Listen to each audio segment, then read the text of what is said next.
You're hearing a lot about this particular issue in the next 5 to 6 hours, Mr. McManus, whose long lecture he's preparing. Our goal is to get 1 million copies of this issue out in the hands of the American people by July 4th. We're about halfway there now, because we need everybody to get involved to get these issues out. So we made these available for $1 a piece. The cover price is $2.50. And this, by the way, is what we did is we took out all the ads and we put more information in. So this originally came out September 15th, and is now a special issue. It's an unneeded special issue. $1 a piece, 10 copies for $8, and cases of 100 for $80. I do have only a few cases on hand, but I can easily order them for you. I'll give you credit, put it on a credit card, a check, or what have you. For those of you who want to get involved in our educational efforts, we encourage you to join tonight. And there's applications on the back there as well. We have plenty of literature in addition to the magazines. We have books, several books written by Mr. McManus, which he'll be happy to autograph once he finishes his program. There will be no formal question and answer session, but Mr. McManus will be happy to stick around to answer any questions you have off the podium. There's also a couple of donation plates in the back, on the side. We can't sell tickets because it's a public building, but we know that we have expenses, so if you would like to help out with those expenses, please put something in. If we were to sell tickets, we would have to charge about $5 to $10. Free parking too, it would be an extra $20 if it was most events. And for those of you who do not like what you hear tonight, you are not allowed to take any money out of the plate. That's the whole stipulation. Mr. McManus is the president of the John Birch Society. When I first met this man in 1988, I was at the time the headquarters of our society was in Belmont. I had my oldest daughter at that time. She was about 3.5 years old. And I went into his office, his nice book-lined office with his Marine flag and his U.S. flag, and I was very impressed. And he gave me a very stern look, and he said to me, "Some world we're leaving here, aren't we?" Meaning, of course, my daughter. And I said, that's one of the reasons why he joined this organization. Mr. McManus is a native of Greater Boston. Grew up in New York City, went to school at Holy Cross, and became an engineer. Spent a few years in the Marine Corps. Got involved with the Birch Society, and since the mid-'60s, he's been on the staff. He became president of the John Birch Society in the early 90s, early 1991. He is the publisher of the New American Magazine. He is a frequent guest on numerous talk shows, including C-SPAN, and they didn't show up tonight, but we were hoping they would. He's been on the Larry King Show. He's been on countless hundreds of talk shows over the last 25 or so years. And what else does he do? Well, he's married and he's a grandfather as well. I want to ask you all to give him a very warm welcome, Mr. McManus.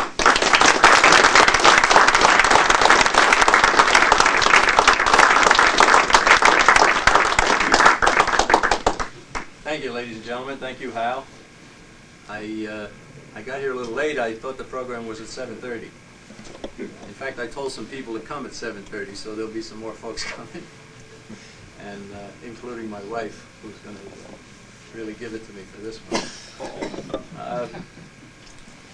They always tell you that you're supposed to start off programs with a little bit of a levity, warm up the audience or something. I don't know, maybe some of you have heard me tell the story about the young fellow who came home from Sunday school class, and he was all excited. And he said to his mother, "Boy, they really gave us what a lesson today." She said, "Tell me all about it. Tell me all about it." So he said, "Well, it was a story about the time that the Jewish people were being chased out of Egypt by the Pharaoh and his army, and they were getting away and they were doing okay, but then pretty soon the army started catching up to them, and then they got up against the sea and they couldn't get across the sea, and the army kept coming down on them, and they were really in trouble." So he says, so Moses got on his walkie-talkie and he called in the Israeli Air Force. They bombed the army, and then the Navy came across the sea, picked them up, and took them to safety. And his mother looked at him and she said, "Is that what they told you in Sunday school?" And he said, "Well, no, Mom, but if I told you the way they told me, you wouldn't believe it." See, the boy didn't believe something he should have. And don't we find ourselves in that situation today in our country?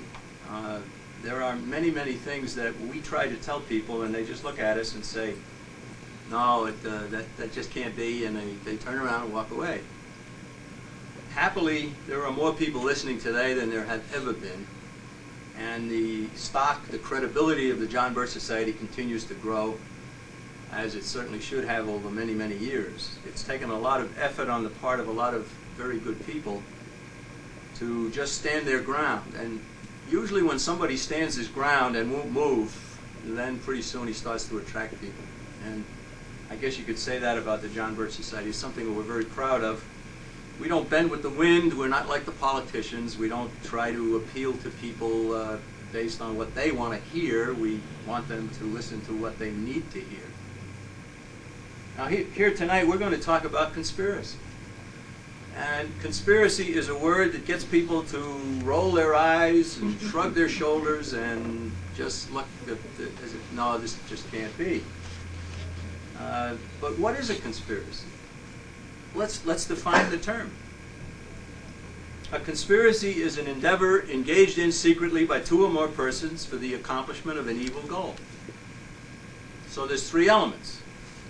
There's more than one person, there's secrecy, and there's evil. Now if you have two of the three, you don't have a conspiracy.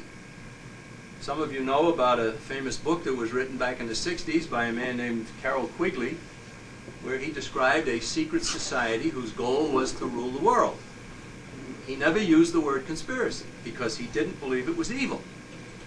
And yet it was a secret society to rule the world. He, in fact, was Bill Clinton's mentor at Georgetown University.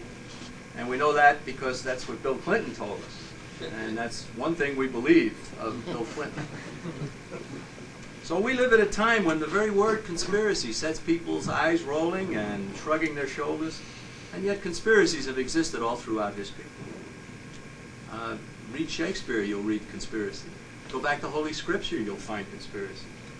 St. Paul urging the Romans, the night is past, the day is at hand, let us cast off the works of darkness and put on the armor of light. What's he talking about there? Conspiracy. He told the people of Ephesus, and have no fellowship with the unfruitful works of darkness, but rather reprove them. One of the quotations that I've used over many, many years is a quotation from J. Edgar Hoover, who in 1956, you could say he was at the height of his popularity, maybe, the height of his effectiveness, fighting the communist movement within our country. He wrote an article for the Elks magazine, and in it he said, the individual is handicapped by coming face to face with a conspiracy so monstrous he cannot believe it exists. Well, that's where we are today. Now, I don't contend that J. Edgar Hoover had the same view of conspiracy that I do. I think mine is a little more grand. What I see is in fact, a lot worse than he ever talked about. And so we're going to talk about a conspiracy actually that began in the 18th century. The conspiracy of the Illuminati, hatched in Bavaria on May 1st of 1776. We're going to try to trace this all the way through the 1800s up until our own time, because we believe that what we're facing in our country today and what the world faces, what mankind faces, is a conspiracy just like the Illuminati, if not actually an extension of it that has continued down through 6, 7 generations. So as they sometimes say, fasten your seatbelts, we're in for a long ride. The John Birch Society was launched in 1958. Long before 1958, however, there were others speaking out about this very same conspiratorial organization, the Illuminati of Adam Weishaupt. For instance, a lengthy editorial appeared in the Boston-based Christian Science Monitor in June of 1920. I usually have a copy of that with me. I don't know if I brought it. Let's see if I have it here. I think the last time I spoke, somebody asked me for it, and I gave it to them, but I have another one at home. Nevertheless, it's a lengthy editorial. It's 2.5 pages of this kind of type. And what they talked about in this editorial were remarkably disturbing events of the day. Again, now, this is 1920. And the editorial made reference to an exceptional book exposing the Illuminati that was written in 1798 by an Englishman named John Robison. I have a copy of that book here, something that's been republished by the John Birch Society. It's called Proofs of a Conspiracy by John Robeson, written in 1798 about the Illuminati conspiracy that was formed on May 1st of 1776. Now, what did they say in 1920 in this editorial in the Christian Science Monitor? Here's what part of it.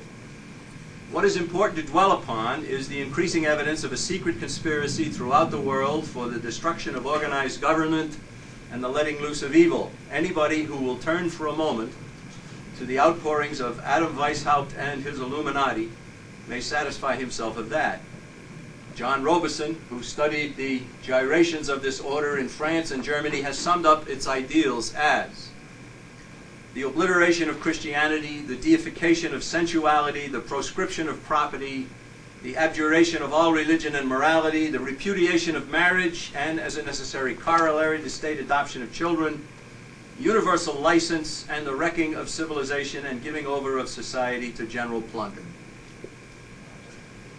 The Monitor editorialist claimed that the Illuminati's program included political degeneracy, manipulation of the people's thinking, even the propagation of evil for the sake of evil. And to those who might scoff at such a notion, the writer stated in 1920, when his work appeared, that the existence of, quote, the conspiracy of evil against humanity is entirely undeniable. And ladies and gentlemen, I believe it is no less deniable as the 20th century winds to a close. The goals of this conspiracy noted in the 1920 editorial are being realized. Our Christian-style civilization is being obliterated. Sensuality is being deified in books, magazines, movies, and television. Property rights are being eroded, religion and morality are under attack, marriage is being denigrated, and numerous government programs have been instituted to gain control of children. In addition, the threat of world government being built on the ashes of all of this destructiveness is very real. More commentaries such as this exist. In February 1920, Winston Churchill wrote an article for London's Illustrated Sunday Herald. Now, we don't accept all of the assertions made by Churchill, but he gave evidence of having a solid understanding of this Illuminati conspiracy when he referred to Adam Weishaupt, its founder, as Spartacus.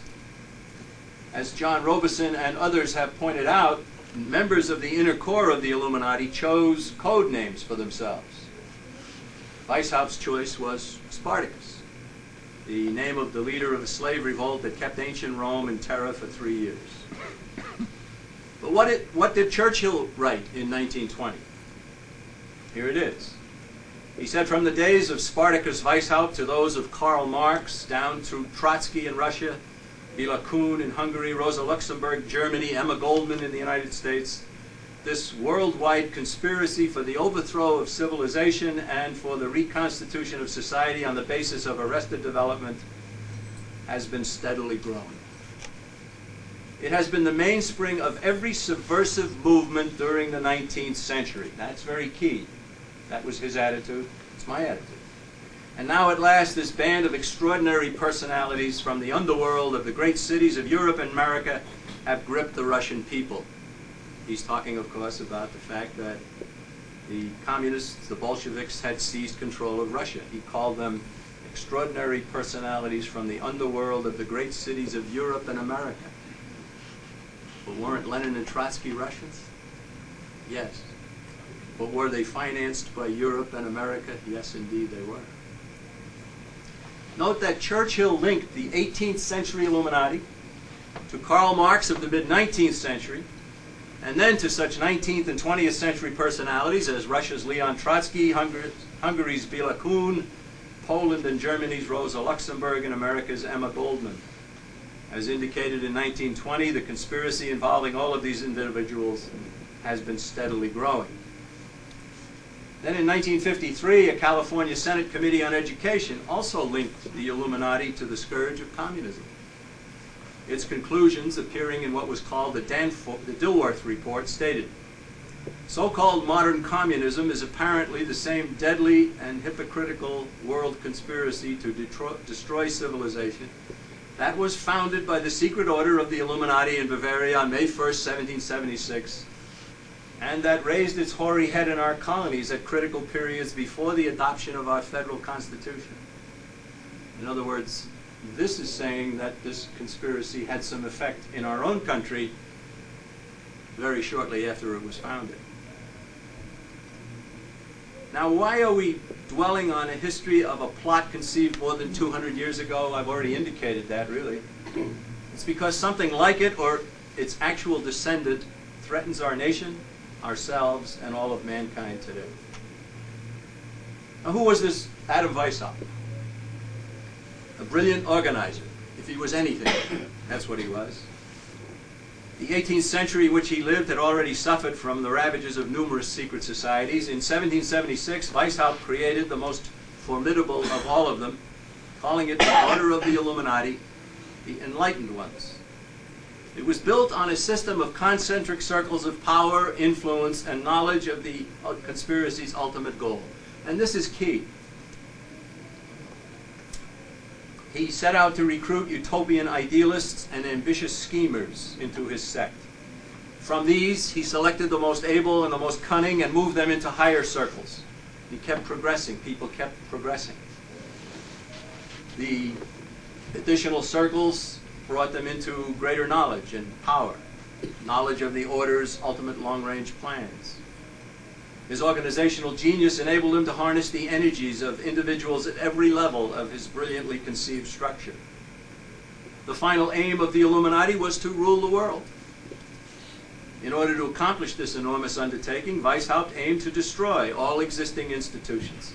His plan called for overthrowing governments, destroying religion, abolishing private property, replacing morality with sensuality and license, and eventually merging all of mankind under one centrally controlled world government. Recruiting for the Illuminati was to be accomplished by first gathering neophytes into the outer circles, where they would be persuaded that the general object of the order was the happiness of mankind. The resulting activity of Weishaupt's neophytes parallels the labor of today's liberals.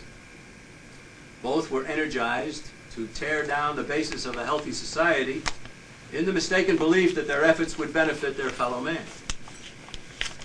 But talented, energetic, and ambitious neophytes were noticed and quickly selected for advancement into the next higher circle, where they were referred to as Minervals. And then soon promising Minervals would be told that religion was mere superstition and patriotism was narrow-mindedness. Then they were introduced to sensual pleasures and corrupted morally, to the degree that abandoning the order became very difficult. If the sensual pleasures weren't lure enough, the thought that their involvement in such practice could be publicized simply froze them in place. Now, the glorification of sensuality and the downgrading of morality had a profound effect on these individuals. Then the next rank was Illuminatus Minor, conferred on those deemed worthy of additional advancement. These elevated recruits were ordered then to spy on others in their respective ranks and to report their findings to a superior. All who did so knew full well that someone was reporting on them. And all the while, any means to achieve the ends of the order were deemed acceptable. And the conspirators spent great energy recruiting into the various levels of their conspiracy the sons of the very powerful and the very wealthy. Not the individual who had made the fortune, but the descendants. And this business of any means to the end is very, very important. You can judge somebody, of course, by what his goals are. But you should also judge him by the means to achieve those goals. No matter how noble a goal may be, foul means can never be justified to get to it. But here we have both foul means and foul ends. Well, the next level of conspiratorial acceptance saw the rank of Illuminatus Major conferred on very highly regarded candidates. And beyond these levels of conspiratorial advancement remain the ranks of Presbyter, Prince, Magus, and Rex. Fewer and fewer conspirators were welcomed into each higher level. As the Illuminatus Rex, the king, Weishaupt was known to only the highest initiates. He actually stated at one point, "My circumstances necessitate that I should remain hidden from most of the members as long as I shall live. I am obliged to do everything through 5 or 6 persons. I have 2 immediately below me into whom I breathe my whole spirit, and each of these 2 has again 2 others, and so on. In this way, I can set 1,000 men in motion and on fire in the simplest manner, and in this way, one must impart orders." I thought it was significant that he said that the individuals immediately below him were the ones into whom I will breathe my whole spirit. Because the derivation of the word conspiracy, the etymological derivation of it, is breathe together. Con meaning together, and spiro meaning I breathe. So the word has obviously had added to it another element, the evil part of it, but breathing together in secret for a foul means is what a conspiracy is. And here's what Weishaupt was saying. And you can see the genius of the organization. Here was a man who could set 1,000 in motion just by talking to 2. Members of the innermost circles were then asked to swear an oath which included the following passage. Just imagine yourselves being asked to swear this kind of an oath. "I bind myself to perpetual silence and unshaken loyalty and submission to the order in the persons of my superiors, here making a faithful and complete surrender of my private judgment, my own will, and every narrow-minded employment of my power and influence." Can you imagine? We've all heard of people in league with the devil. This is certainly very close to that, isn't it? That any man would swear such an order is hard to believe, but believe it we must. Already conversant with other secret societies, Weishaupt formed the Illuminati, as we said, on May 1st of 1776. Now, May 1st is the date that has been selected by communists and socialists the world over to celebrate their respective movements. Most of them believe its significance has something to do with the commemoration of Karl Marx. Hardly any know that May 1st coincides with the founding of Weishaupt's conspiracy in 1776. In 1777, Weishaupt affiliated with the Masonic Lodge in order to take control of it for his purposes. By 1782, at the Masonic Congress held at Wilhelmsbad in Germany, Weishaupt's corps of brilliant conspirators succeeded in taking over other French and continental European Grand Orient lodges. Illuminized Masonry spread like wildfire throughout Germany, Sweden, Russia, Poland, Denmark, Hungary, Austria, and France. Poor France. In 1784, a courier for the Illuminati, while traveling in Bavaria, was struck by lightning and killed. When local authorities found the man's body, they also found documents gravely incriminating the order. Further information about the odious deeds and plans of the Illuminati were gleaned in 1786 after a raid on the home of a high-ranking member of the Illuminati named Schwack. And because of what they had learned about the creation of Adam Weishaupt, this Illuminati, the Bavarian authorities decreed that recruiting for the Illuminati would henceforth be prohibited under penalty of death. They felt that strongly about it. So Weishaupt fled north to Gotha, into northern part of Germany, where he ostensibly gave up Illuminism and became reconciled to the Catholic Church, ostensibly. His reconciliation was a ruse, however, and the piety and seeming abandonment of the goals of the order he exhibited only made him far more dangerous. During the 1780s, Illuminists in France began plotting a revolution in that nation in order to destroy existing stability. In 1786, Mirabeau, Danton, Murat, Robespierre, Talleyrand, Lafayette, and others set out to overthrow thrones and altars, the monarchy and the church. And of course, in France, it was the Catholic Church. Such a plan was to be repeated worldwide. Mirabeau organized the Club Breton, which became the Club des Jacobins, the center of Illuminism and Illuminized Freemasonry. and Voltaire, one of the great minds of history who recognized that ideas rule the world and who used his considerable talents for evil goals of the conspiracy, started the Club for Propaganda. It became the conspiracy's mass media of its day for indoctrination of the people in France. When all was ready for the revolution, some pretext was needed to get mobs into the streets of Paris. Word was passed to the people that weapons stored at the Bastille prison could be found and used to protect the monarchy from a rumored insurrection supposedly already underway and elsewhere in the city. There was no other insurrection in the city, however. And about 1,000 Parisians marched to the soon-to-be famous prison, many believing that they would find large numbers of skeletons, even prisoners chained in the darkest of dungeons. But what really happened, according to Jean-Paul Marat, one of the conspirators, is very far from the accounts given in most history books. Here is what Marat wrote, and he was one of the conspirators. He said, the mob found a mere 7 inmates living quite comfortably. 4 were forgers, 2 were lunatics who had been mad before they were imprisoned, and 1 was a count who had been jailed for monstrous crimes at the request of his family. In the confusion caused by the mob, Marat said, the 4 forgers simply melted into the crowd and disappeared. Who could blame them? The 2 lunatics were found and were placed in a different asylum, and he said, and the count was returned to his disappointed relatives.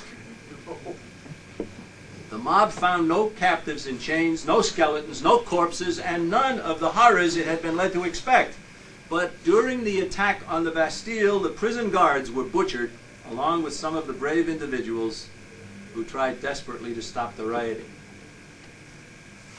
Now, that's only a brief glimpse at what actually transpired during the storming of the Bastille, and yet that event has been memorialized as a great victory of the people who supposedly rose up against their masters in search of liberté, égalité, fraternité. Its date, July 14th, continues to this day as a great national holiday in France. Cries of liberté, égalité, fraternité went throughout France. And of course it means liberty, but there's a difference between liberty and license. And equality is something that you hear even in our own time. And ladies and gentlemen, I can tell you that in my understanding, the only place where people are really equal is in prison. And we don't want that. Entire nations have been created into prisons, haven't they? Fraternité is brotherhood. Is it the brotherhood of man under the fatherhood of God, or is it the brotherhood of man under some other spiritual force? Now, whether in French or in any other language, slogans like those can indeed be revolutionary, and they can constitute a very dangerous invitation to evil.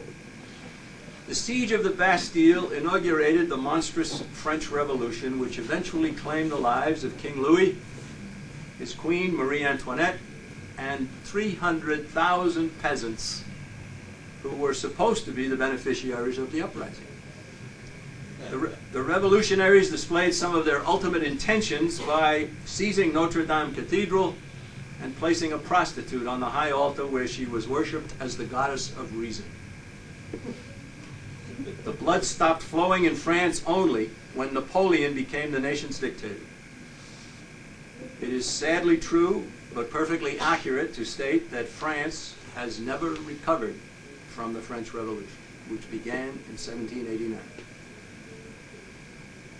Now, news of the French Revolution, especially at the beginning of it, was greeted by some in America with great joy. It was felt that the uprising in France was a duplication of the strife which led our own nation's people to independence. But a well-informed John Adams received the news of the French Revolution with great misgivings. He believed of France that, quote, adherence to the revolutionary government would lead to great and lasting calamities. Attempts were made by French leaders to enlist the support of President Washington in converting our nation's independence into a copy of France's convulsion, and later to have the United States take the side of France in her war with Spain. But Washington resisted. And when Lafayette, his close ally during the War for Independence, sent the president the key to the Bastille, Washington accepted and hung it in the presidential palace right next to a portrait of Louis XVI. In other words, yes, I will accept your gift, but I will not accept your revolution. Soon the Democratic clubs, patterned after the Jacobin clubs in Paris, sprang up here in America. During this period, in the early 1790s, the government of the United States added a tax on whiskey in order to pay war debts. It led to rebellions. And when authorities went into the central part of Pennsylvania, they found French flags flying over the courthouse in Harrisburg during the 1794 Whiskey Rebellion. President Washington saw the uprising for what it truly was, and he stated, "This is the first formidable fruit of the democratic society's diabolical attempts to destroy the government of this nation." John Jay was our nation's first Chief Justice, and as he assessed the situation, he added, "The Jacobins are still more numerous, more desperate, and more active in this country than is generally supposed. But with excellent leaders, our infant nation survived the onslaught of revolution that gripped France. Nevertheless, partisans for that type of revolution and their designs would reappear again and again." In 1798, two important books about the Illuminati and its destructiveness were published in Europe. The first I already mentioned, John Robeson's Proofs of a Conspiracy. The other book was written by a French priest named the Abbé Baruel, and it's a much more scholarly 4-volume work. It's just been republished in this format. Memoirs illustrating the history of Jacobinism. The Abbé Baruel was one of 20,000 Catholic clergy, that would be priests, brothers, and nuns, who had to flee France for their lives during the French Revolution, went to England, and were given asylum by the king there, King George III, from whom we separated. Much of the information that we're presenting here comes from these two books, and from others that we will mention as we proceed. And these two individuals, Robeson, the British man, and the Abbé Baruel, the Frenchman, they didn't know each other. They worked independently, and yet they were in absolute agreement about the threat to civilization posed by Weishaupt's Illuminati and about the Illuminati's pivotal role in fomenting and carrying out the French Revolution. Robeson's book was promptly brought to America, and the Reverend G.W. Snyder of Fredericktown, Maryland, sent a copy to George Washington. George Washington had just left the presidency. He was president from 1789 until 1797. We're talking now 1798, 1 year later. And this was a period, of course, when there were Illuminist and Grand Orient lodges of Freemasonry established here in the United States. Most of the Masonry in the United States, the Blue Lodge, the Scottish Rite Freemasonry here, did not come under the influence of the plotters. And after he read Robeson's book, George Washington wrote back to Reverend Snyder in Fredericktown, Maryland, and thanked him in a letter dated October 24th, 1798. His letter said, "Reverend Sir, it was not my intention to doubt that the doctrine of the Illuminati had not spread in the United States. On the contrary, no one is more satisfied of this fact than I am." By the early 1800s, both in Europe and in America, the Illuminati retreated and went more deeply underground. Yale University President Timothy Dwight warned of the Illuminati's presence in 1799. In 1920, a book was written by a man named Professor Vernon Stauffer. He's from Ohio's Hiram College. Supplied many, many details about the Illuminati's threat to America. The book came in 1920, and yet the subject matter of the book is its title, New England and the Bavarian Illuminati. And you can see that this is a well-worn copy given to me recently by a good friend, and I'm very grateful, very glad to have it. Numerous historians insist that the Illuminati, having been exposed and challenged here and in Europe, completely disappeared. But there is very strong evidence that the Italian Carbonari continued to advance the plot based in Italy. Formed around 1810 in the city of Abruzzi, the Carbonari derived its name from the practice of charcoal burning in that city. Meeting in the marketplace, its basic unit became known as the vendita. That's the word whose root gives us, of course, the English word vendor. The highest lodge of the Carbonari was known as the Alta Vendita. I don't think I have to explain that. Alta, the highest, and Vendita, the lodge. In 1818, the Alta Vendita stated this: "Our final aim is that of Voltaire and the French Revolution, the destruction forever of Catholicism and even of the Christian idea, which, if left standing on the ruins of Rome, would be the resuscitation of Christianity later on. The work which we have undertaken is not the work of a day, nor of a month, nor of a year. It may last many years, a century perhaps, but in our ranks the soldier dies and the fight continues." I found that quotation quite useful because I'm trying to demonstrate continuity of conspiracy. In 1827, a young firebrand named Giuseppe Mazzini was welcomed into the Carbonari in Italy. Only 22 years old at the time, he was eventually found himself in a fight with the Carbonari, and he parted with them and rose to an even higher place in the overall conspiracy elsewhere. He formed a group known as Young Italy, which later merged with the Carbonari, and he now had control of the whole thing. In time, other nations had the misfortune of having similar groups formed within their borders. Young Poland, Young Germany, Young France, Young England, Young Ireland, and Young America.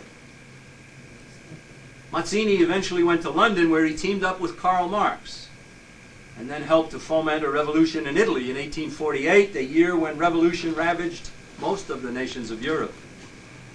And France's Louis Napoleon, eventually achieving power in 1852 as Emperor Napoleon III, was so heavily involved with the Carbonari that he was actually known as Carbonaro. Much was eventually learned about the Carbonari and its Alta Vendita through a book authored by Monsignor George Dillon, a Catholic priest in Scotland. His book was issued in 1885. Actually, what happened is he was giving lectures on the subject, and his lectures were so important and so intense and so well done that he was ordered by church authorities to assemble them into a book. The book was published in 1885. It's called The War of Antichrist with the Church. I have a copy, and I thought I brought a copy of the title page of it, but I guess I didn't. The book supplied important details about Weishaupt's retention of control of the diabolical plot after moving north to Gotha from Bavaria. In 1885, Monsignor Dillon wrote, "Weishaupt, after being deprived of his professorship in Bavaria, found an asylum with the Prince of Coburg-Gotha, where he remained in honor, affluence, and security until his death in 1830. He continued all his life the chief of the Illuminati, and this fact may account in large measure for the fidelity with which the Illuminati of the Revolution invariably carried out his program of perpetual conspiracy for the ends he had in view.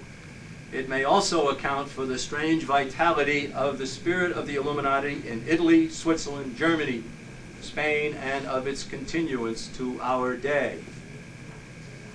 Monsignor Dillon claimed that the Alta Vendita of the Carbonari was, quote, "the immediate successor of the inner circle of Weishaupt," close quote.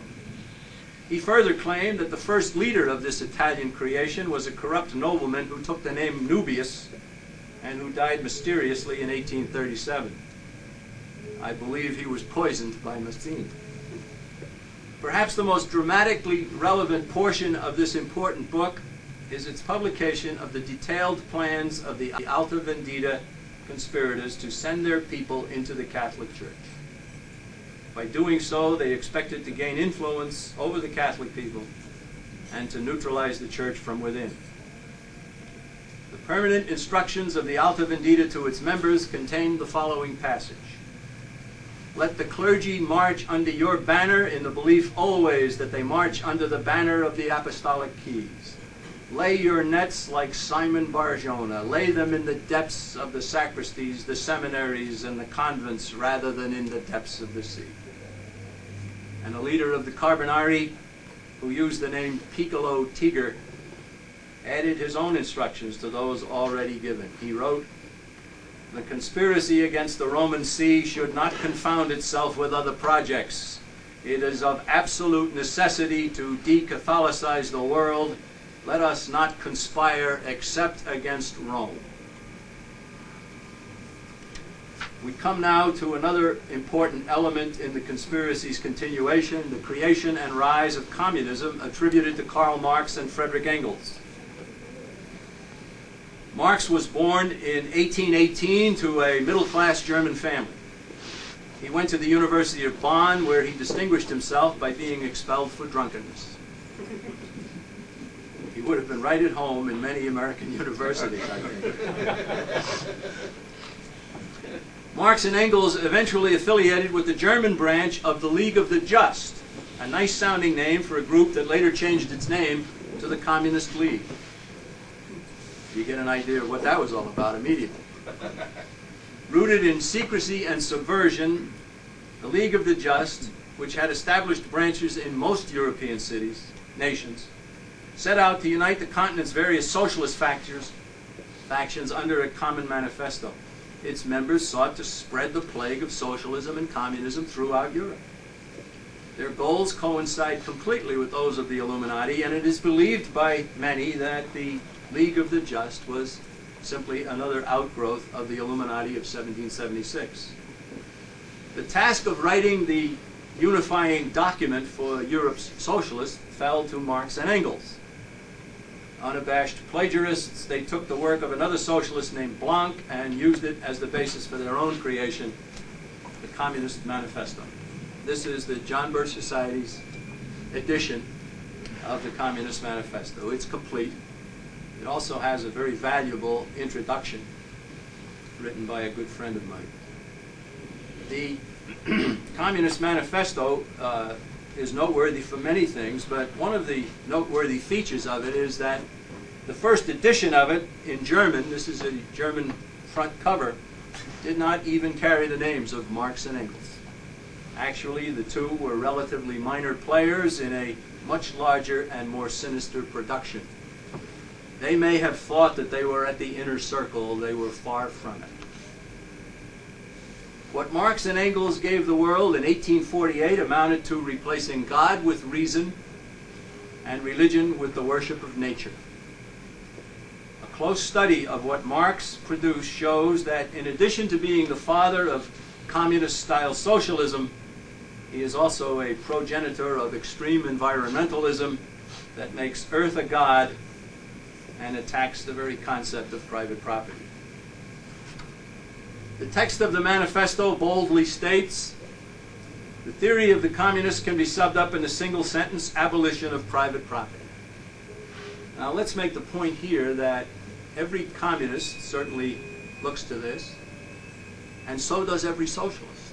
In fact, communists and socialists have frequently fought with each other over who owns it. And in a preface written in 1888 on the 40th anniversary of the initial publication of this, Friedrich Engels talked about the fact that when they first wrote it, they wanted to call it the Socialist Manifesto. But they didn't for two reasons. The first is that there were some socialists running around that they felt were quacks and they didn't want to have anything to do with them. And the second reason was that they were more interested in a revolution rather than an evolution. And so they decided to call it Communist Manifesto and not the Socialist Manifesto. In succeeding pages, this document calls for abolition of the family, ending what it scoffingly refers to as the hallowed correlation of parent and child, replacing homeschooling in favor of state-run education, abolishing the institution of marriage, eradicating countries and nationalities, and terminating all religion and religious-based morality. All of these goals of Marx are being implemented in our nation today. The manifesto then lists its famous 10 planks, all of which are also partially or completely fastened on our nation in the 20th century. Here are the 10 planks of the Communist Manifesto. To take control of a nation, Marx called for land controls, a graduated income tax, abolition of the rights of inheritance, centralization of credit and banking, and that, of course, is the Federal Reserve, and even supposedly free education in government-run schools. Now, as in other countries, groups advocating socialism and communism and nihilism and other isms were formed here in America. Following the lead of the Illuminati, many sought to tear down the existing order prior to seizing power. In 1886, a remarkable and horrifying incident occurred at the famous Haymarket Square in Chicago. Revolutionaries had made a practice of congregating in the square to recruit and to preach their poison to the crowds. The authorities knew that some of these characters were dangerous, so there were always plenty of police on hand. On a particular day in 1886, revolutionaries took stations at the outer fringes of the crowd, and on a given signal, many of them pulled out weapons that they had hidden, fired them at the police, and hurled hidden bombs at police wherever they could find them. 7 policemen were killed and 68 were injured, some so seriously they were never able to work again. Captain Michael Shack of the Chicago Police investigated the incident and spent 3 years learning what had really transpired. In 1889, his monumental book, Anarchy and Anarchists, concluded that the incident was a step in a carefully orchestrated worldwide plan. He wrote in 1889, "In London there are all the factors for the most dangerous mob the world can produce. In France the commune is stronger than ever it was, and the red terror may appear with every turn of the whirligig of politics. In Spain and Italy the socialists are busy, while in Germany and Russia a crisis is at hand. Let none mistake either the purpose or the devotion of these fanatics, nor their growing strength. This is a methodic, not a haphazard conspiracy. The ferment in Russia is controlled by the same heads and the same hands as the activity in Chicago. There is a cold-blooded, calculating purpose behind this activity, manipulating every part of it the world over to a common and ruinous end." That's in Chicago in 1889. Additional evidence about the continuity of this conspiratorial design from Weishaupt to today appeared in 1980, the publication of a large, thick book called Fire in the Minds of Men. The author, James H. Billington, a well-connected scholar who taught at both Harvard and Princeton and eventually rose to become the librarian of the United States Congress. He is there today. His book is subtitled Origins of the Revolutionary Faith, and it traces revolutionary activity from the 18th to the 20th century. Billington discussed the importance to conspiratorial continuity of Filippo Buonarroti, who left Italy for France in 1792, brought his knowledge of Illuminism to Switzerland, and eventually collaborated with Mazzini in forming Young Italy. Buonarroti's goal, according to Billington, was the creation by force of a new secular order. His organizational plan, said Billington, was simply lifted from the Bavarian order of Illuminists. And Billington also stated that it is from the Bavarian Illuminism that modern revolutionary tradition has arisen. Now, he also made note of something that a lot of Americans have wondered about. He showed that the contrast between the New American Federation and the occult symbology on its Great Seal. Now, you've all seen the occult symbology on the Great Seal. It's on the back of the dollar bill. I have a large replica of a dollar bill here. And if you have one in your pocket, you might want to take out it now and look at it. We'll discuss it for a few minutes.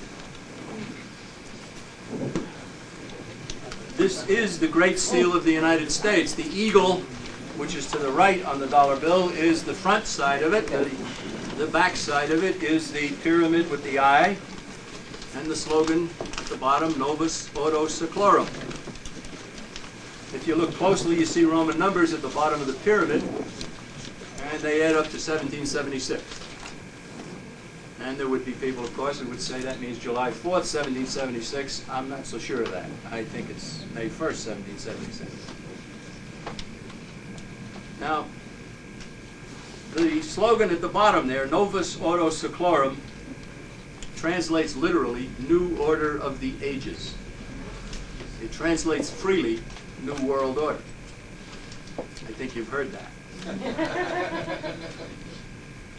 The all-seeing eye was the symbol of the Illuminati. There's no doubt about that. The pyramid is the symbol of the same symbol as I've been using here. I've been talking about concentric circles of power and influence leading up to the top. But you can make that same point with a pyramid, can't you? It's wide at the bottom, and it gets smaller and smaller and smaller as you get towards the top, and then you have the pinnacle of it. The Great Seal was put together in 1782, 6 years after the foundation of the United States of America. Revolutionary thinking surely played a role in putting an occult mark on our nation only 6 years after it was formed. Generally, the reverse of the seal had been little known, and because of its occult significance, wherever it was known, it was ill-regarded. People would jump away from it, don't want to have anything to do with that. But then in 1935, Secretary of Agriculture Henry Wallace persuaded Secretary of Treasury Henry Morgenthau to place the Great Seal on the back of the $1 bill. According to Arthur Schlesinger Jr., Wallace informed Morgenthau that Novus Ordo Seclorum meant New Deal. Obviously, Morgenthau didn't know any Latin. Schlesinger also stated that for many years, Morgenthau had to defend himself from charges that he was mixed up with the occult and the secret societies. Now, it's also interesting to note that Henry Wallace was as close to being a communist and never named a communist as anybody who's ever lived in this country. Henry Wallace was heavy into all kinds of communist activity. It was through his leadership of the Agriculture Department that many, many communists were brought into government, including a man named Alger Hiss, who started in the Agriculture Department. Now, we've talked about conspiracy. What are the effects of these conspiracies? Well, let's go back and think about it here. 300,000 peasants died in revolutionary France. That's a sizable portion of the population at the time. There have been murder and mayhem and revolution throughout the 19th century in Europe. You get into the 20th century and you see the Soviet Union murdering 12 million in the Ukraine with an enforced famine. They actually loaded all the food on flat cars and box cars and shipped it out of the Ukraine, and 12 million people died. Government estimates, U.S. government estimates, are that the Chinese communists killed somewhere in excess of 35 million of their own people since the end of World War II. You go to Cambodia in the 1930s and you see 2 million out of 7 million slain when the communists took control of that country at the end of the Vietnam War. You go over to Afghanistan and you see that 1.4 million civilians were murdered by the Soviets who invaded that peaceful neighbor in 1979, and all during the 1980s created mayhem, even to dropping booby-trapped toys from aircraft that young children would pick up and have their eyes blown out and their limbs torn away. Why all the murder? Why all the horror?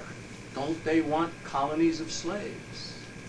They want world government, and yes, they want colonies of slaves, but it has long been a tactic of the conspiracy to control populations through the use of terror. This is why they murder, and especially why they murder indiscriminately. Terror keeps people in line. Terror not only helps to conquer, it is a very effective way of keeping a people conquered.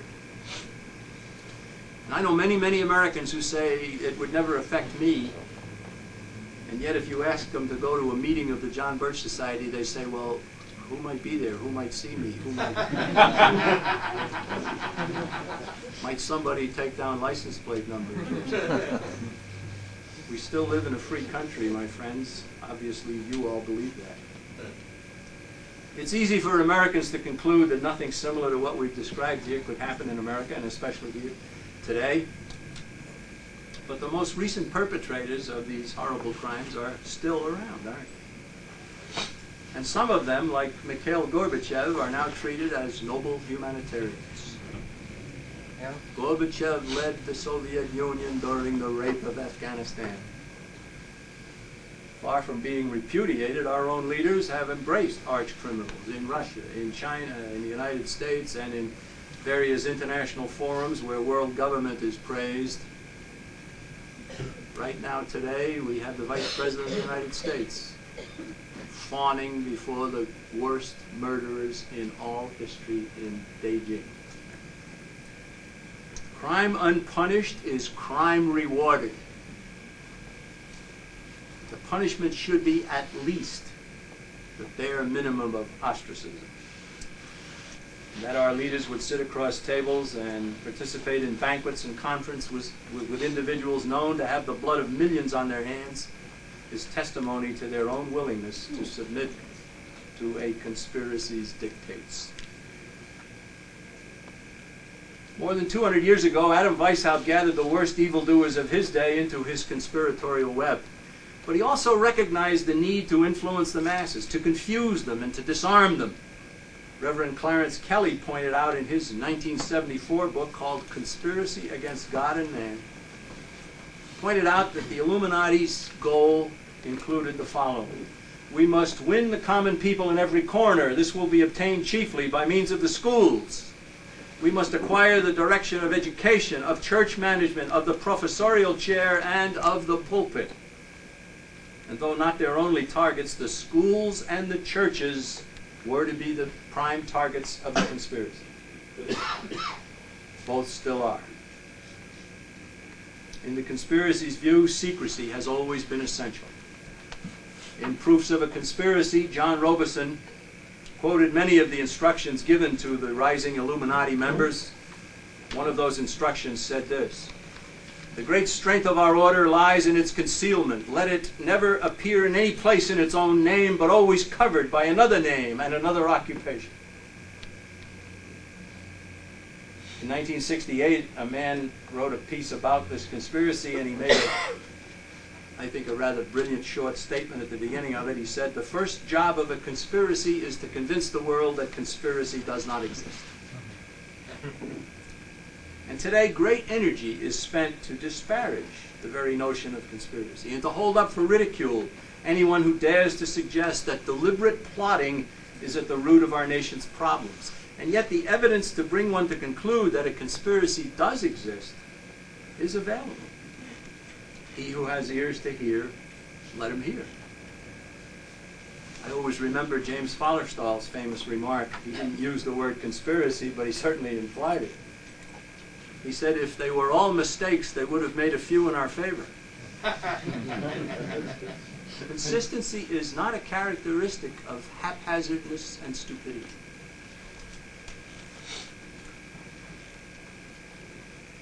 We have to ask a question of our fellow Americans, and the question is very simple. Which way, America? Is it going to be the way of the Declaration of Independence, the Constitution of the United States, less government, more responsibility, and with God's help, a better world? Or is it going to be a new world order created by a criminal conspiracy bent on making slaves of the human race? The choice is not just mine. It's yours as well. Robert Welch founded the John Birch Society in 1958. He warned about the power and influence of a worldwide master conspiracy at every opportunity. In September 1972, and that would be just about 25 years ago, wouldn't it? His warning included this short statement. The plan is to establish very soon the first stages of a new world order. This will be the Novus Ordo Seclorum, for which a self-perpetuating inner circle of conspirators has been working and scheming relentlessly during some 6 generations. Now, obviously, Robert Welch equated the phrase New World Order and Novus Ordo Seclorum with the designs of the conspiracy, didn't he? And George Bush started using the phrase in 1990 and said he dreamed it up on a speedboat ride off Kennebunk, Maine. On September 11th of 1990, George Bush said, out of these troubled times, this was the beginning of the war in Iraq, out of these troubled times, our 5th objective, a new world order, can emerge. We are now in sight of a United Nations that performs as envisioned by its founders. Now, there's tremendous amount of information in that statement. First of all, New World Order. Secondly, United Nations, world government, the goal of the conspiracy. Thirdly, he wants that world government as envisioned by its founders. Who were its founders? The U.S. delegation was led by a secret communist named Alger Hiss. There were 15 others in that delegation who were later named by congressional investigating bodies as members of the U.S. Communist Party. There were also 43 members of that delegation who were members of the World Government Promoting Council on Foreign Relations. And that's the U.S. delegation. Soviets had a delegation led by a hardcore communist named Andrei Gromyko. Other nations sent their one-worlders, their socialists, their communists, and their utopian dreamers. Advocates of national sovereignty were not welcome. And the goals of these founders of the United Nations was clear. They wanted world government. They wanted the New World Order. They didn't use the phrase at the founding of the UN, but they certainly could have. The New World Order was to be built around 2 main pillars: world government and economic control through some form of socialism, as outlined by Karl Marx in the Communist Manifesto. It could be either communist-imposed socialism, or it could be socialism brought about by the slower and more scheming technique of having a people vote themselves into tyranny, as we are doing in the United States of America. Once imposed worldwide, however, economic control would be maintained by communist-style force.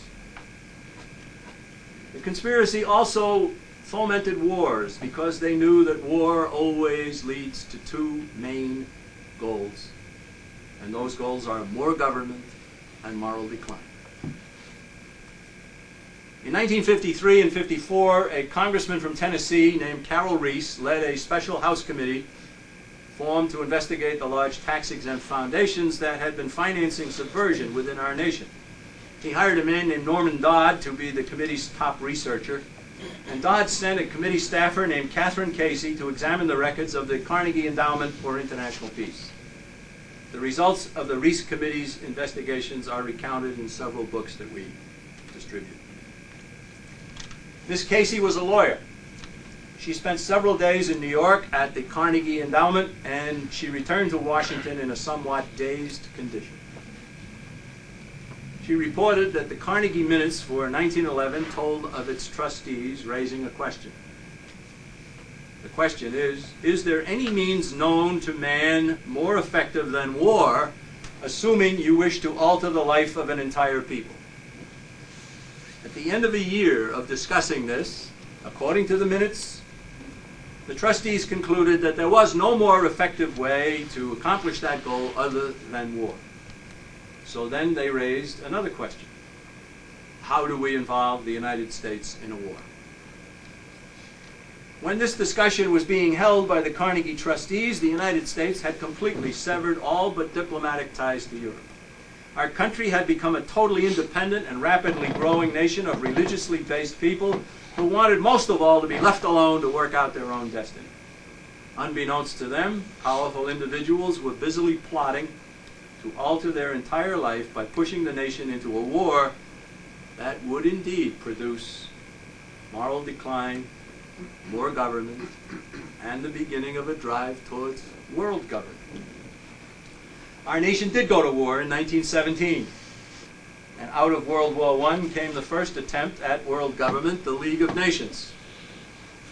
In 1919, when the U.S. Senate refused to have our nation become a part of the League of Nations, its advocates formed the Council on Foreign Relations for the purpose of making sure that a future triad world government would be approved. Then they went to work to gather into the CFR's ranks the movers and shakers of our nation who would then promote world government. Now let's stop for a minute here and consider the fact that the President of the United States today is a member of this Council on Foreign Relations.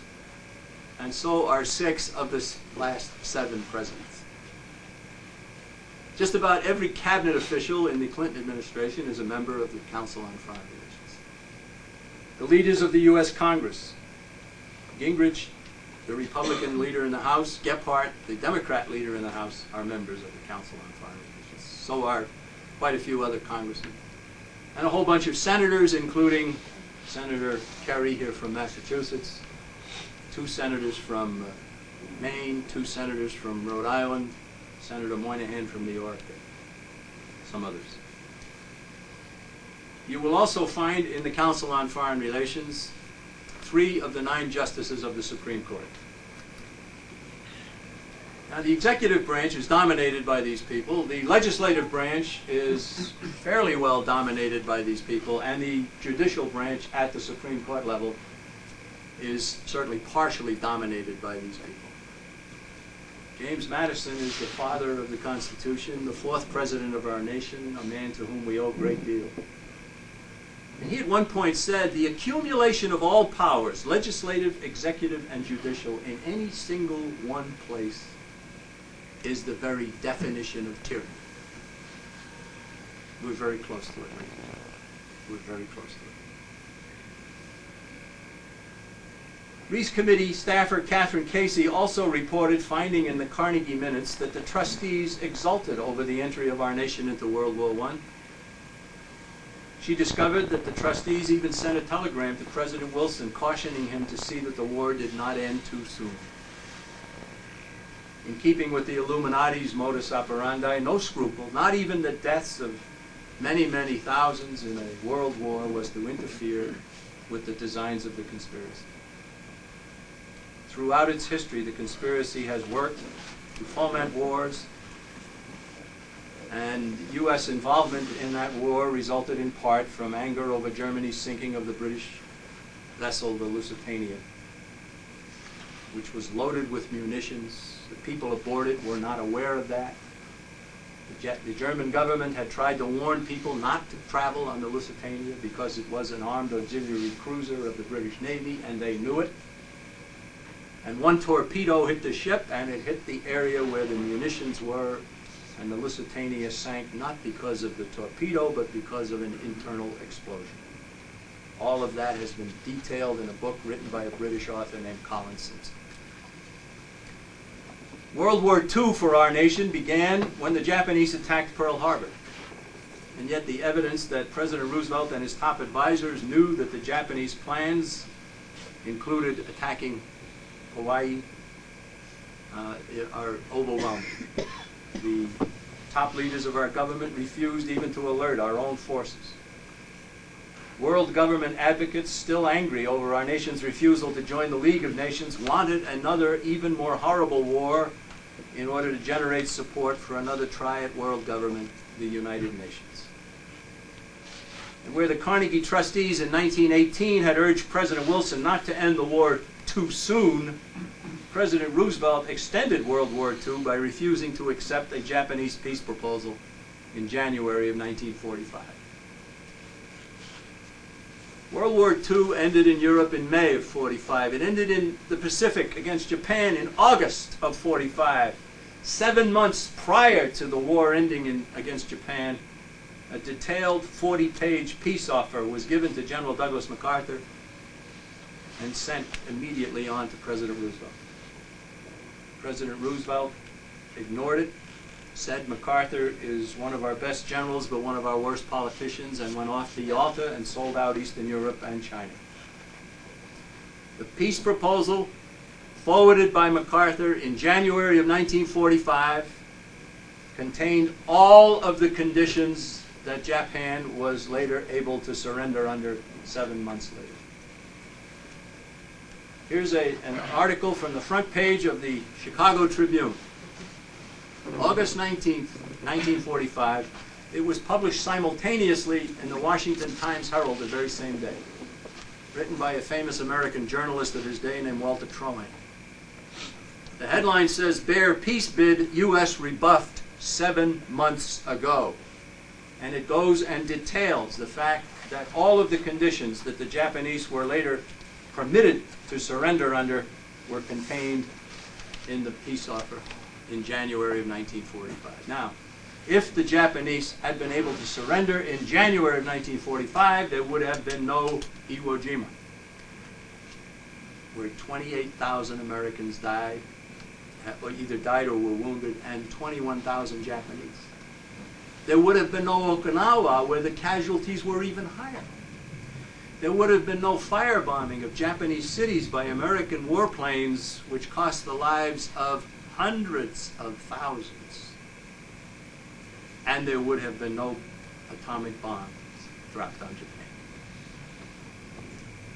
There would also have been no entry of the Soviet Union into World War II at the 11th hour, or at the 11th hour and 50 minute. Soviet Union entered the war about 5 days before it ended. And because they were our great allies, they were given occupation rights over Manchuria, where the Japanese had stored vast quantities of arms, which were immediately turned over to Mao Zedong and led to Mao Zedong taking control of China. The perfidy involved in all of this is hard to imagine, and yet there it is. Had that Japanese peace offer been accepted when first given, there would have been much less death, much less destruction, no atomic bomb, which has spurred many, many people to believe that a world government is the only recourse. In addition to creating wars, the overall plan of the Illuminati and all its successor organizations was to infiltrate and control key areas of human conduct. These would include education, religion, the informing of the people through the mass media, and the government. We'll focus for just a few minutes on each of these areas, beginning with the conspiracy's efforts in the field of education.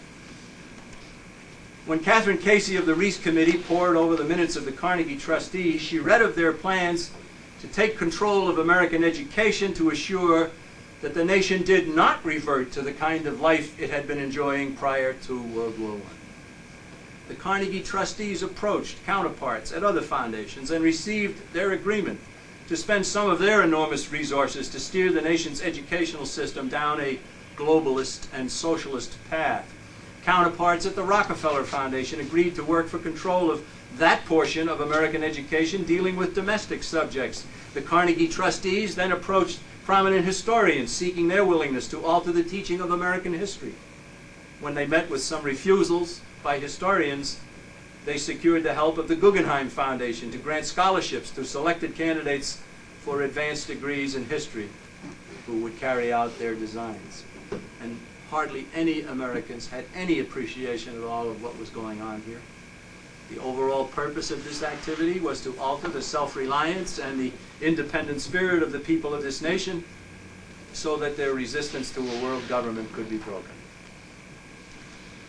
In his important 1981 book called Is Public Education Necessary?, Samuel L. Blumenfeld pointed out that government-run education in America was never needed, that the literacy rate in our nation was greater before the advent of public schools and compulsory education, that socialists and others promoted the public school movement through secret organizations as far back as 1829, and that the basis upon which American education was built and flourished, strong emphasis on religion and morality, has effectively been cast aside. Blumenfeld reported that there were several church groups right here in Massachusetts in the early 19th century working for the creation of state-run education that they wanted to control. People who want to force their religion on others are fakers, phonies, and dangerous. The leaders of these religions hope to use the government system to propagate their beliefs by force. Later on, a socialist named Robert Dale Owen formed a secret society working for the same compulsory government system that would spread his beliefs. They found a common hero in a man named Horace Mann, who we are told today should be revered as the father of American public education. If anything, Blumenfeld says he's the father of centralized, state-controlled public education governed by a state bureaucracy and financed by taxes on property. The key element in all of this, and again, this is 170 years ago, was a desire on the part of several groups to use the force of government to propagate their views. Some religious in nature, others political goals, but they all wanted force. So they had to have a government-run school system first. Blumenfeld noted that Horace Mann happily accepted the support of anyone in changing American education from its free market course to an irreversible statist one. And Blumenfeld noted that these people selected for the model of their authoritarian system the Prussian system, which actually was a descendant of the Illuminati. In the 1830s, a Unitarian minister right here in Boston named Orestes Brownson had become one of the leaders of the movement to establish compulsory state-run education in Massachusetts. He later converted to Catholicism, abandoned his drive for compulsory education, and he ended up teaching at Notre Dame University in Indiana. In his own autobiography, Brownson wrote of the goal that he initially sought. And he said, the great object was to get rid of Christianity. For this purpose, a secret society was formed, and the whole country was to be organized on the plan of the Carbonari of Italy. Again, we see the continuity.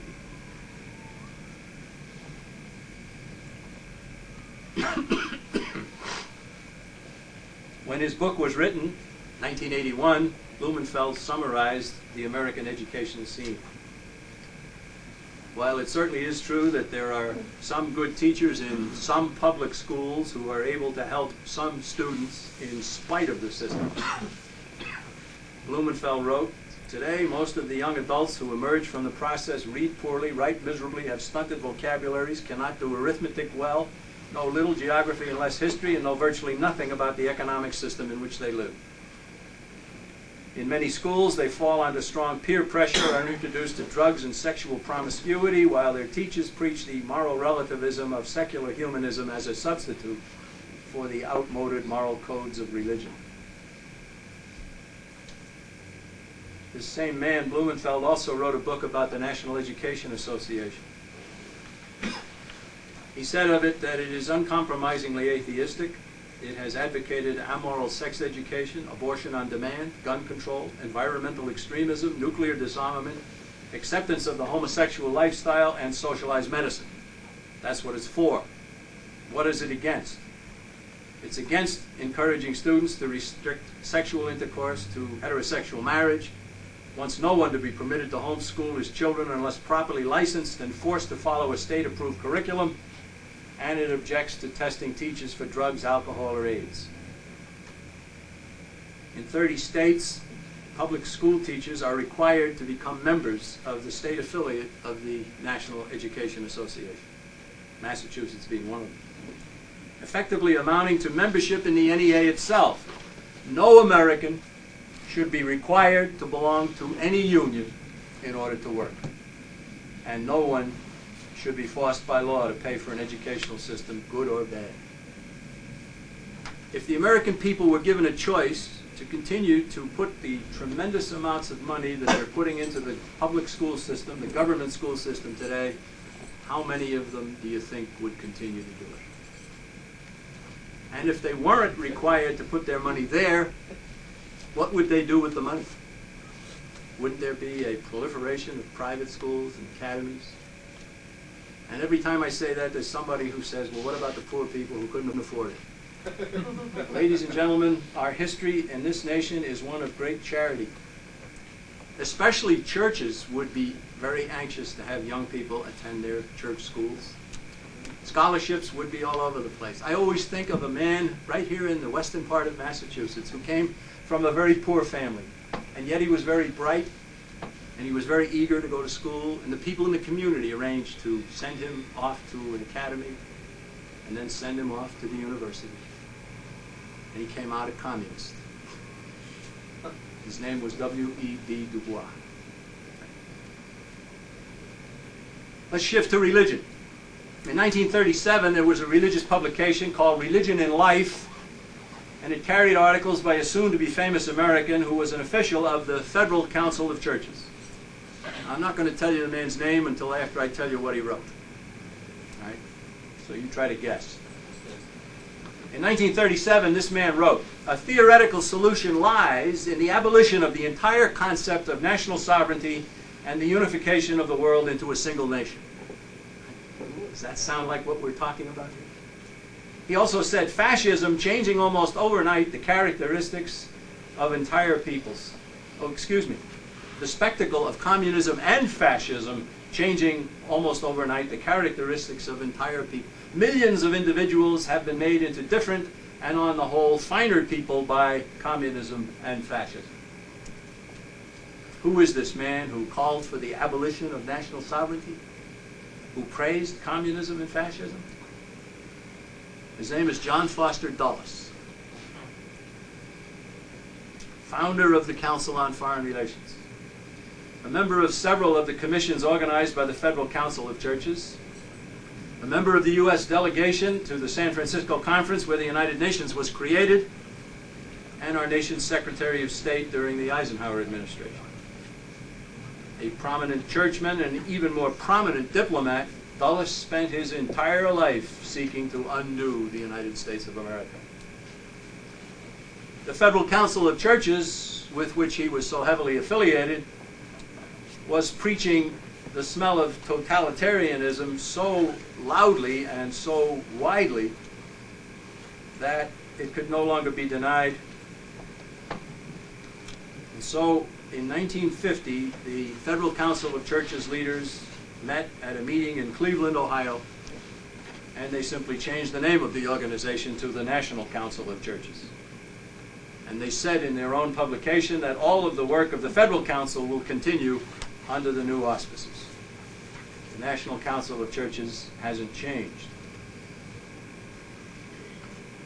In the early 1960s, during Vatican Council II, a mere 450 of the Council's 2,150 bishops petitioned to have the entire Council reissue a condemnation of communism. That's only 1 out of 5.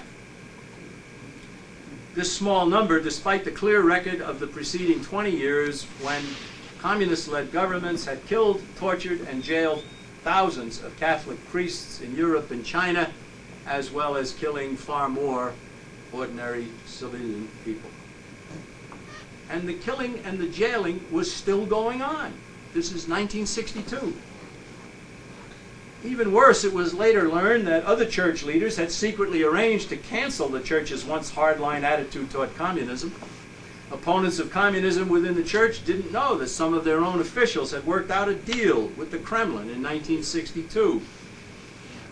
The deal said, if you will send your KGB-designated Russian Orthodox clerics to the council will no longer condemn communism. So the communists won on both ends of that deal. In the United States in early 1983, Cardinal Joseph Bernardine of Chicago and Father J. Brian Hare, a priest from Boston who was an official of the U.S. Catholic Conference in Washington, they met in the nation's capital with selected members of the Council on Foreign Relations. At that meeting, the two Catholic clergymen thanked the CFR members for the assistance that they had gotten from them in formulating a position for the church on the matter of nuclear deterrence. The position they formulated is a thinly disguised form of pacifism, which is both un-American and un-Catholic. Father Hare had been a student at Harvard University of Professors Henry Kissinger and Stanley Hoffman, both veteran members of the Council on Foreign Relations. He would become himself a member of the CFR in 1975. And a few years after he brought Cardinal Bernardin into their ranks, Cardinal Bernardin himself was welcomed into membership in the Council on Foreign Relations. Another nationally known Catholic clergyman is Father Theodore Hesburgh of Notre Dame. Father Hesburgh has been a member of the Council on Foreign Relations since 1972. He has served on its board of directors and as the chairman of its membership committee. Not a minor player. He has also served as chairman of the abortion-funding Rockefeller Foundation and is a member of the board of the stridently secular and anti-religious People for the American Way organization. He has characterized pro-life advocates as mindless and crude zealots. In 1973, Father Hesburgh condemned national sovereignty as the one great remaining divider of humankind. As this newspaper headline shows, Notre Dame's president proposes world citizenship. He had no use for national sovereignty. In 1991, he stated that a real new world order must include a commitment of 25,000 troops from each of 20 countries to be available for use by the United Nations Security Council. These troops, said Hesburgh, would be employed as enforcers of peace wherever world problems developed. He wanted a UN peace force. Now, if you know what an oxymoron is, I've just given you. As horrifying as all of these views of one of America's most prominent Catholic clergymen really are, it's even more horrifying to realize that no one in the hierarchy of the Catholic Church has spoken out to oppose his subversive stance. No one. No one has to be a Catholic today to know that over the past 30 years, the Church has undergone a wholesale revision of its attitudes, its liturgy, and its disciplines. All throughout Latin America, and even into the southwestern United States, a new interpretation of Scripture based on Marxism and labeled liberation theology has been introduced by revolutionaries within the Catholic clergy. The consequences, both politically and religiously, have been devastating. The Catholic Church, always known by friend or foe as a bastion of traditional values, has become fragmented and disoriented. It didn't happen by chance, ladies and gentlemen. Into the vacuum created by religions that have lost their way has come New Age mysticism and pantheism. These new trends have found a very welcome home in the United Nations. For many years, a man named Robert Mueller served as an Assistant Secretary General at the UN. He's one of many working zealously to create a UN-directed New World religion. And Mueller is not alone. Much of the proceedings at the UN Conference on Environment and Development held in 1992 in Rio de Janeiro centered around the need for a new universal faith based on the worship of nature, even of the earth itself. Among the enthusiastic supporters of this new UN-style religion can be found current UN official Maurice Strong, Vice President Al Gore, and former Soviet dictator Mikhail Gorbachev.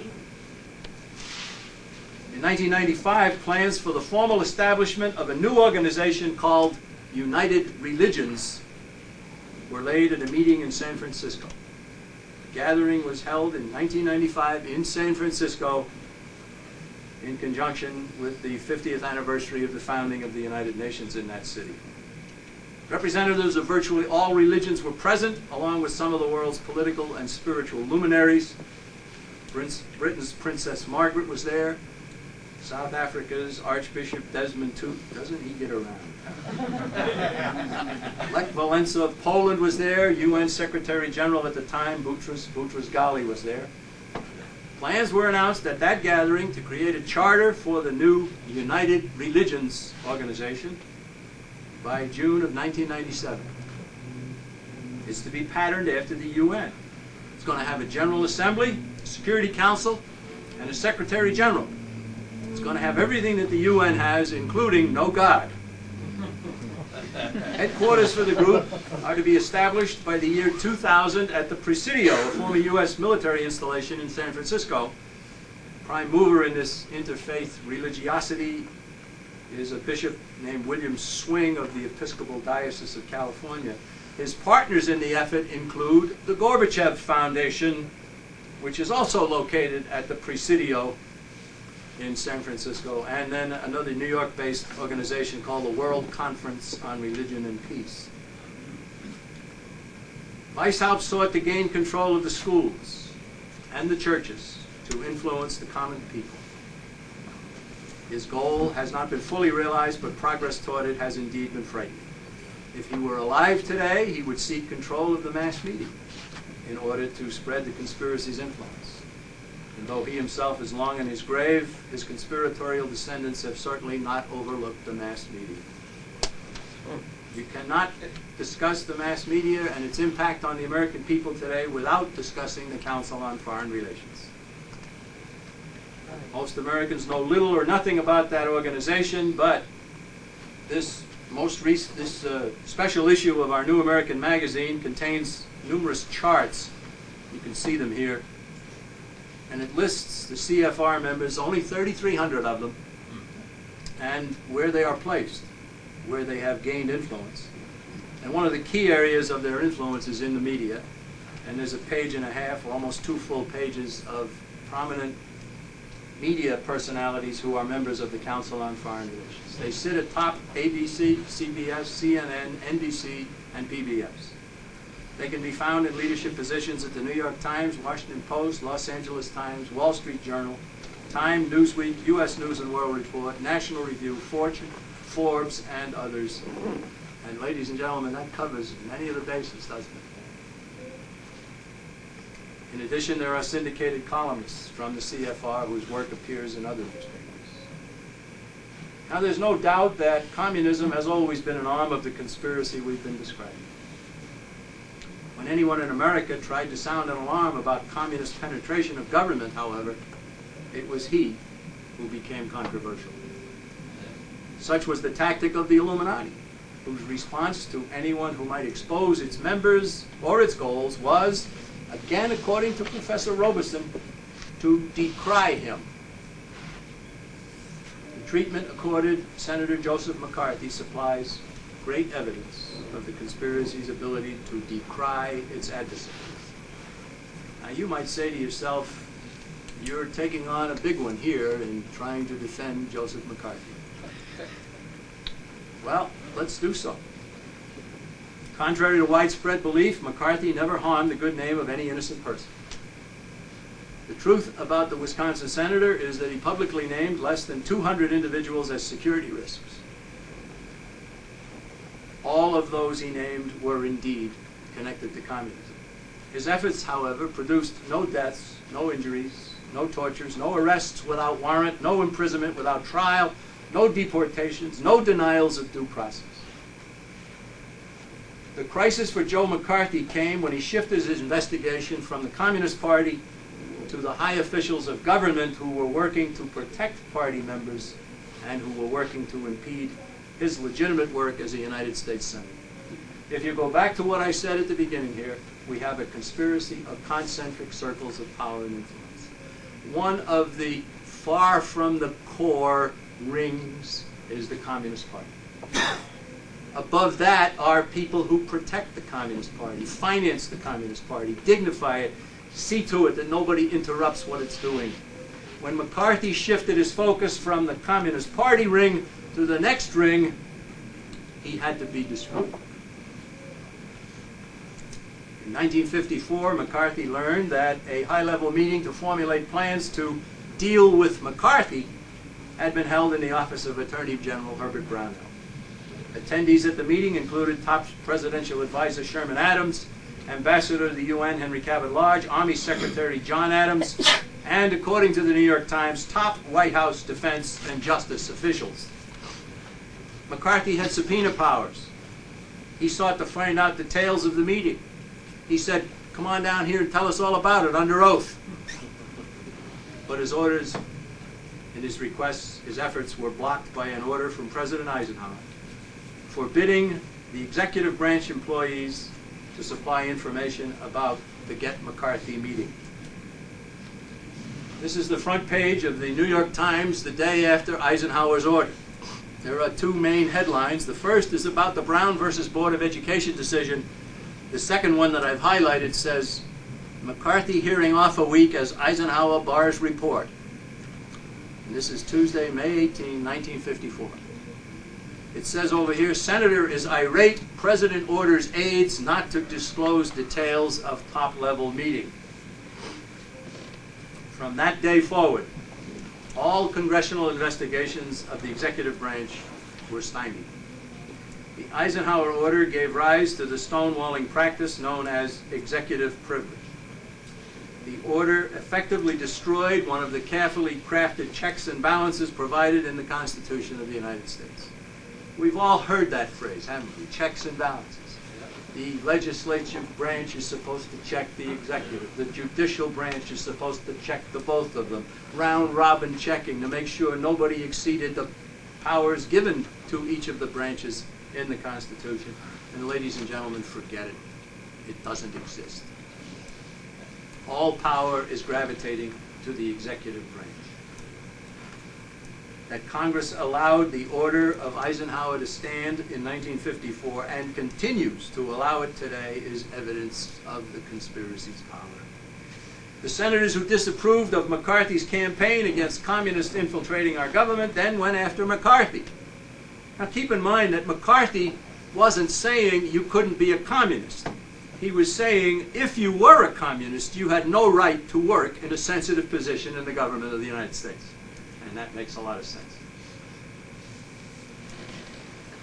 McCarthy was eventually condemned on two completely ludicrous charges. The first was for not appearing before a Senate subcommittee after being invited to do so. Never had anyone been disciplined for failing to accept a mere invitation. But even more incredibly, the invitation never reached McCarthy until several days after the date of the suggested appearance. He was on a hunting trip in a remote part of northern Wisconsin, and the issuing senators knew it. And for that, they condemned him. The other charge claimed that McCarthy had impaired the dignity of the Senate by describing the proceedings against him as a lynch party, which it certainly was. And ladies and gentlemen, those are the reasons why Joseph McCarthy was condemned by the United States Senate. He wasn't censured, by the way. Censure would have been a higher disciplinary move than a condemnation, which is a semantic thing, really, but it wasn't as deep as a censure. But how many Americans know that? Aren't most Americans told that Joseph McCarthy was a man who went around damaging the reputations of countless thousands of innocent people? That Joseph McCarthy inspired terror throughout government? That Joseph McCarthy impaired the work of government? His name has even ended up in the dictionary as an adjective. McCarthyism. Well, that's a noun, but you can be a McCarthyite. That's in the dictionary, too. McCarthy's reputation was destroyed. His name became a symbol of unfair practices he never employed.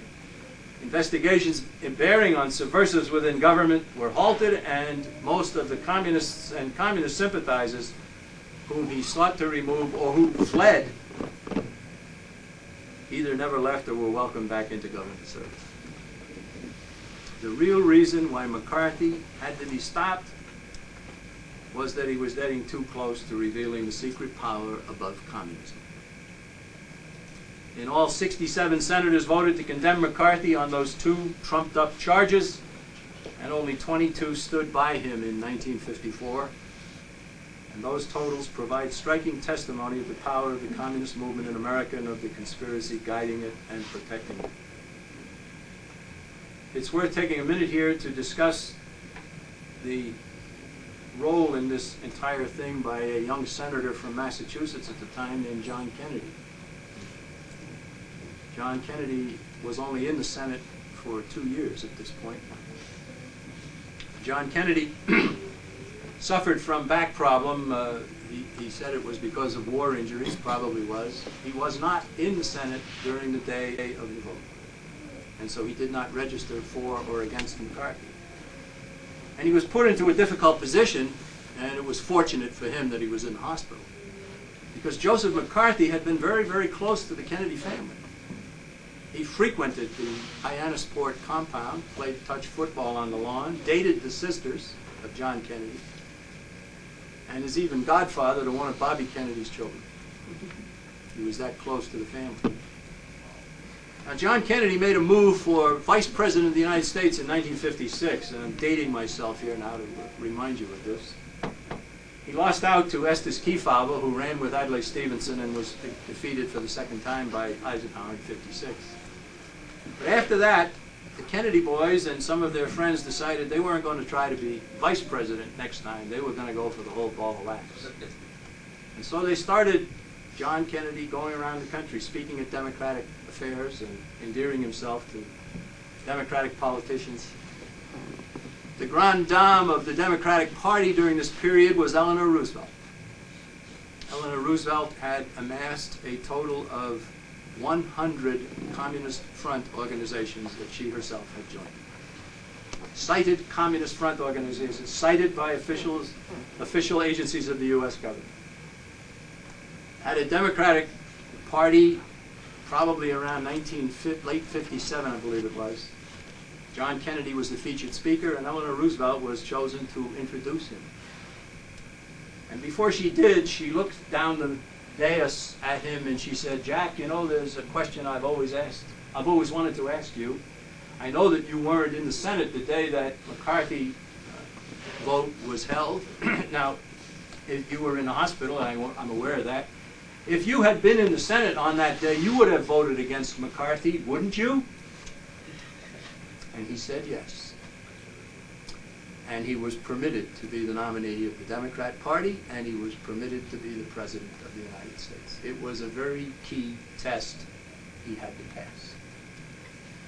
Ladies and gentlemen, that's how it works. Now, in America today, we see a still free people voluntarily building their own iron curtain around themselves. Many are gripped by fear of retribution and fail to speak out and oppose what is being done to our country and ourselves. Don't let anyone ever do that to you. You're an American. Your nation is being made over into a carbon copy of thousands of despotisms that have come before. You've got to help us to stop this treachery. How can the conspiracy's progress be stopped? The solution is majestically simple. In fact, the essence of any brilliant strategy is simplicity. The conspiracy's drive toward totalitarian power can be stopped if enough people know about it, speak out about it, and demand a return to age-old principles. The power of a dedicated few is something that most people have no appreciation of. Let me give you a few quick examples of what can be done by a few.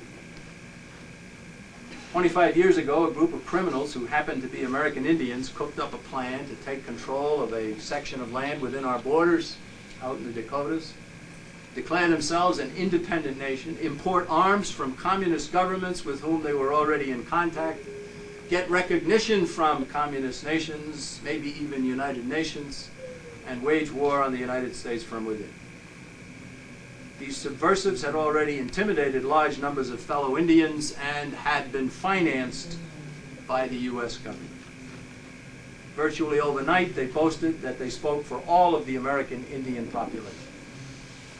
But in a matter of just a few weeks, wide distribution of just 2 pamphlets produced by the John Birch Society sufficiently exposed the plot, and the American Indian movement was repudiated.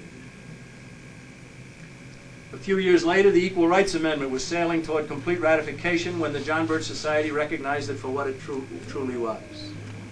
As written, The Equal Rights Amendment would have given the federal government new authority to control any activity engaged in by men or women.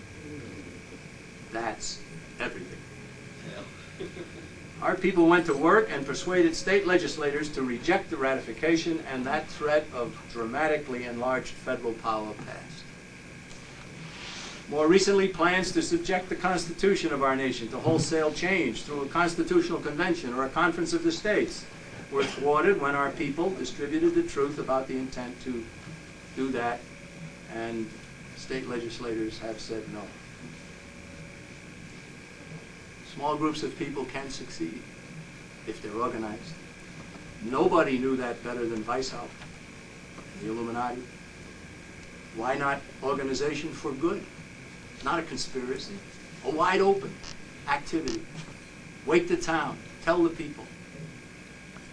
If we look around us, we have to admit that some hidden force has a tight grip on our government, on the press, on religion, on education, even the military.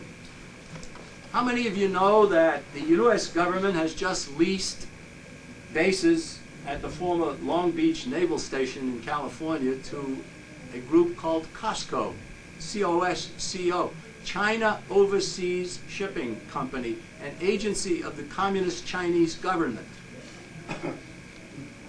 That COSCO company had a ship about 2 years ago called something Phoenix. The ship was apprehended by customs agents who found several thousand AK-47 rifles destined for distribution among street gangs in Los Angeles. And those are the people who we have just leased naval port facilities in Long Beach, California. While Al Gore is over bowing and scraping before the bloodiest murderers in all history. Taxes and controls continue to grow. Our children can't offer a prayer in the increasingly deficient and dangerous schools we are forced to finance. Many of the churches we were brought up in are unrecognizable today. The mass media, we are told to trust, give us pap and misinformation for news and a steady diet of smut and terror for entertainment. We are told that doing business with the worst murderers in all history, the Chinese communists, is a good idea, even while they continue to murder and tyrannize their own people. We are told that a still professing socialist named Gorbachev is some kind of a new Democrat. And we wonder as he is invited to speak in the halls of America.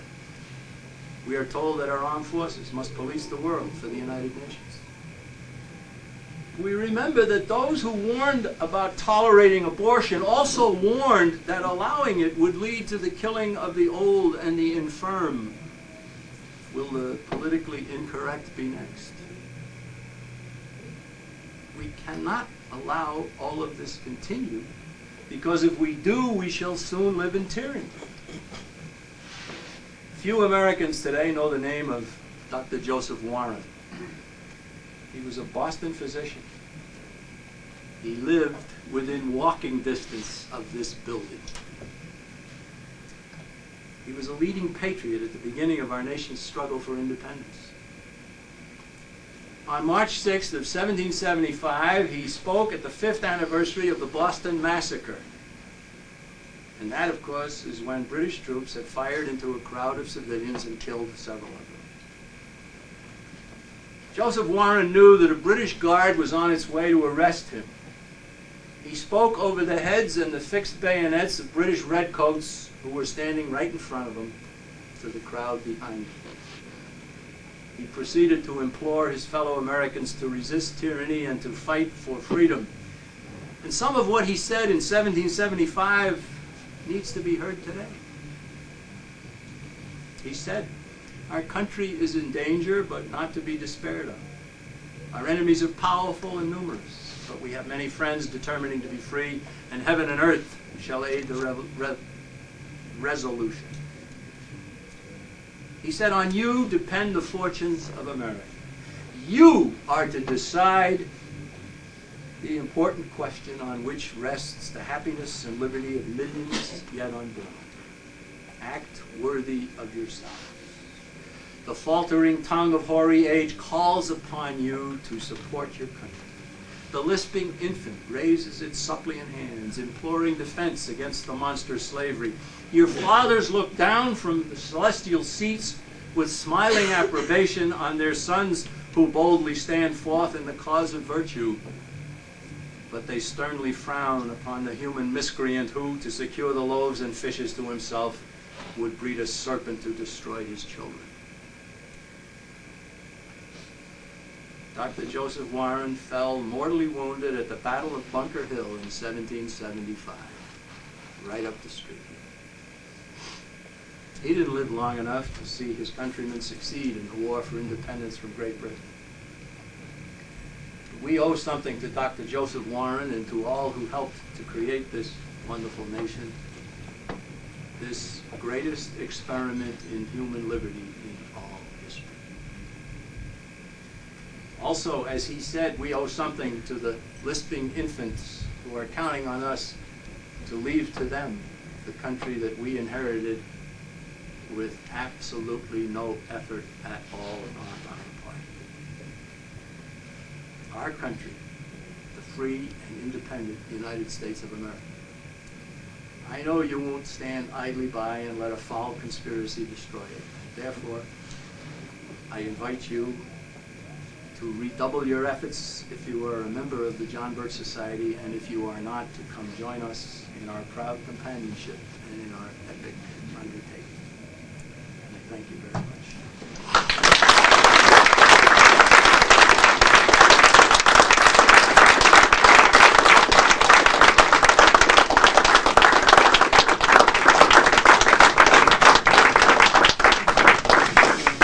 Thank the soloist upstairs that has been accompanying most of the evening. Here's the plate in the front. So after you ask Ms. McManus your questions, you can put some money in. You see, when he asked you to pull out the dollar bill, that was a tricky way to raise funds. Okay, I have a couple of assignments for you in the room. I know a lot of you people in the room have already distributed copies of this issue. I know quite a few have been out. If you haven't, I'm urging you to get copies, extra copies. Get them in the hands of your elected officials, your friends, your colleagues, your pastor, your priest, your rabbi, your commander, etc., your boss, people in the neighborhood. Get extra copies, mail them to officials. The John Birch Society is on a campaign right now to get these in the hands of every single state elected official in New England, and where the magazines are there, and some of them have been distributed. The second assignment is to write to your state official and ask him to read this issue. That should be on the desk. We also suggest that you get involved with our program if you're not a member, and we have applications at the back. And another book I'd like to highly recommend is written by John McManus called Changing Commands. And if enough people knew what was happening, we would prevent UN flags flying from the mast of the USS Constitution.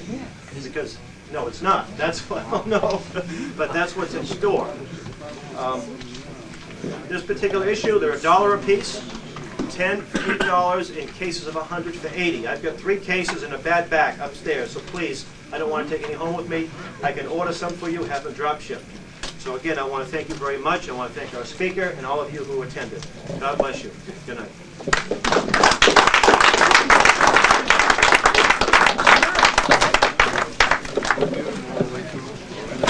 Well, ladies and gentlemen, let me make a quick announcement. I forgot. The program that you've heard tonight has been already made into a video program.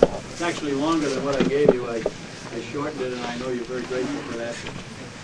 It's going to be available for $20. It's a 2-hour-long program, part 1, part 2, through the John Birch Society. If you're interested in it, it is available. So I wanted to make that.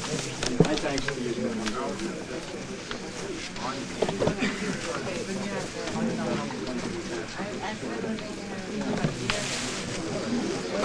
You turned it off?